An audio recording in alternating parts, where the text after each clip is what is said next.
പണ്ടേ എനിക്ക് തോന്നിയിട്ടുണ്ട് ഭാഗ്യത്തിന്റെ ഒരു പര്യായ ആൾരൂപം അത് ഞാനാണ്. വേറൊന്നും കൊണ്ടല്ല, നട്ടപ്പൊരിയുന്ന വെയിലത്ത് നട്ടം തിരിഞ്ഞു നിൽക്കുമ്പോൾ പോലും എന്റെ ഭാഗ്യത്തിന് അതിലെ കൂടെ ഒരു ബസ് പോലും വന്നില്ല. ഈ കൂടിയുണ്ടായ ചെറുതിന്റെ ഭാഗ്യം കൊണ്ടാണോന്ന് അറിയില്ല, എന്റെ ഫ്രണ്ടിന്റെ അച്ഛൻ ആ വഴി വന്നതുകൊണ്ട് കറക്റ്റ് സമയത്ത് മൂവിക്ക് എത്താൻ പറ്റി. ഇന്നലെ നമ്മൾ തമ്മിലുണ്ടായ പൊരിഞ്ഞടിയുടെ ഭാഗമായിട്ടാണ് ഇന്ന് ഈ മൂവി ഡേറ്റും ഐസ്ക്രീമും ഔട്ടിങ്ങും ഒക്കെ അങ്ങ് ഉത്ഭവിച്ച് വന്നത്.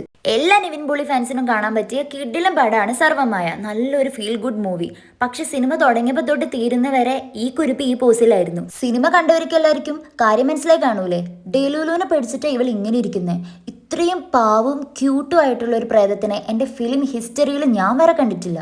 വീട്ടിൽ നിന്ന് ഇറങ്ങുന്നതിന് മുന്നേ അമ്മമ്മ ഉണ്ടാക്കിയ സ്പെഷ്യൽ മീൻ ഫ്രൈയും ചോറും കറിയും ഒക്കെ മാക്ക് തട്ടിക്കയറ്റിയാണ് നമ്മൾ വന്നതെങ്കിലും സിനിമ കഴിഞ്ഞിറങ്ങിയപ്പോൾ വയറിൻ്റെ ഉള്ളിൽ നിന്ന് പല അപശബ്ദങ്ങളും ഉൾവിളികളും കേട്ടതുകൊണ്ട് വയറിനെ ഒന്ന് ശാന്തനാക്കാൻ വേണ്ടി തൊട്ടടുത്തുള്ള റെസ്റ്റോറൻറ്റ് കയറി 2 ബിരിയാണിയും ഒരു പൈനാപ്പിൾ ജ്യൂസും കഴിച്ചു.